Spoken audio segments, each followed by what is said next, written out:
તેની સાથે 50% અમેરિકી ટેરિફ ભારતીય સમય પ્રમાણે સવારે 9:31 થશે લાગુ।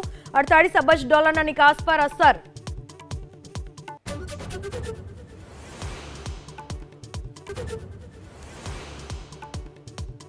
રાજ્યભરમાં ઘટ્યું વરસાદનું જોર। આજે સુરત અને ભરૂચ સિવાય દક્ષિણ ગુજરાતના જિલ્લામાં ભારે વરસાદનું યલો એલર્ટ। તો છેલ્લા 22 કલાકમાં 57 તાલુકાઓમાં વરસ્યો વરસાદ।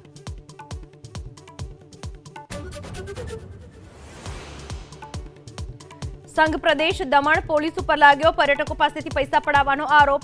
પાર્ટી કરવા દારૂ લઈ હોટેલ જતા લોકો પાસે 7 લાખ પડાવ્યાનો દાવો। પીએસઆઈ સહિત 8 પોલીસ કર્મીઓ સામે નોંધાઈ ફરિયાદ। દેશભરમાં ગણપતિ બાપ્પા મોરિયાની ધૂમ।